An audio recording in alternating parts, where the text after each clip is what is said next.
I didn't wake up screaming. That's the part people expect when I tell this later, like the body should announce its violation loudly. But I woke up confused. There was a lightness at the back of my head, a wrongness, like when a pillow slips away and your neck doesn't know where to rest. I reached up without opening my eyes. Skin. Not hair. Not even stubble smooth in a way that didn't belong to me. I sat up too fast and the room tilted. My phone was still charging on the nightstand. 6:12 a.m., the day before my sister's graduation.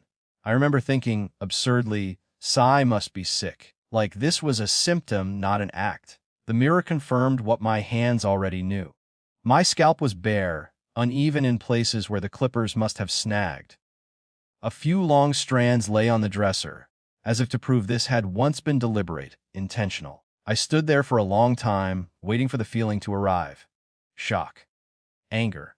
Grief. None of them came right away. What came first was a strange, quiet recognition. This made sense. Downstairs, my mother was already awake. Coffee brewed. The kitchen was calm in that Erling way that pretends nothing irreversible has happened. She didn't look surprised when she saw me. "You're up early," she said. I touched my head again, this time in front of her, slow and obvious. She sighed. Not guilty. Tired. As if I were the inconvenience. "I did what needed to be done," she said. "You know your sister's always been sensitive." That was the explanation. Not "I'm sorry."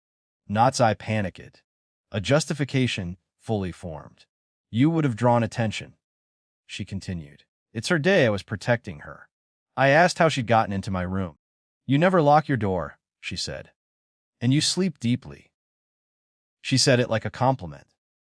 Like something she'd observed over the years and finally used. My sister came in then, still in pajamas, hair brushed, face clear. She froze when she saw me, then looked at our mother. "You didn't have to take it all," she said quietly. That was the closest thing to protest I heard. No one asked how I felt. The assumption was already made that my feelings were secondary, adjustable, negotiable. Hair would grow back. Graduation wouldn't. I went back upstairs and sat on my bed. My scalp felt cold, exposed. I kept thinking about how careful someone had to be to do this while another person slept. How close my mother's hands had been to my face.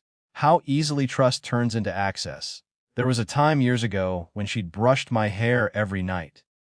Told me it was my best feature. Told me not to flaunt it too much. I had laughed then. Thought it was a joke. I didn't cry. Crying would have fit their version of events, a tantrum, an overreaction.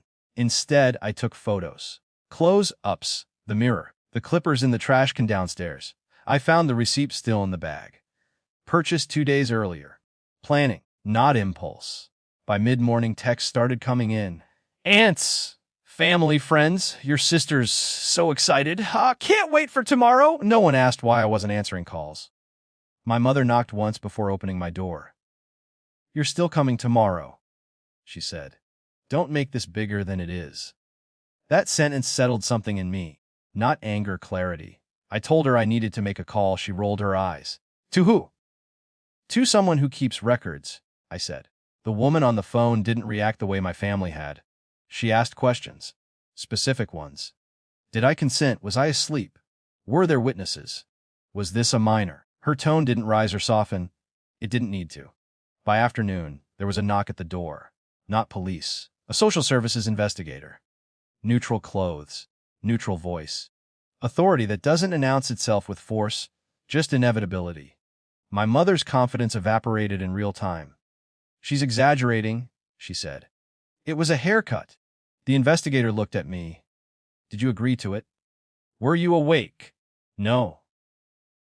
That was enough to change the posture of the room. The graduation wasn't canceled. Nothing cinematic happened. But questions were asked.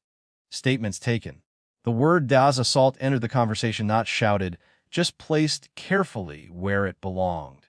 That evening, my sister knocked on my door. She didn't apologize. She said, "I never asked her to do that." I believed her. That didn't help. The next day, I didn't attend the ceremony. I stayed somewhere else. Somewhere with a lock I controlled. I watched my reflection in a different mirror and felt something settle. Not peace, but ownership. The fallout wasn't dramatic. It was quiet and permanent. Family members stopped calling. Others said I'd gone too far. My mother stopped framing herself as a protector and started framing herself as a victim. I didn't argue. Hair grows back. That's the phrase people use to minimize things like this. They're right technically. But trust doesn't. Neither does access. What I reclaimed wasn't my appearance. It was the right to decide what happens to my body, even when the cost was belonging. I live with that cost now. It's not light. But it's honest. And every morning, when my hand touches my scalp, now rough with new growth, I remember this: no one gets to call, harm justice, and keep control. Not anymore.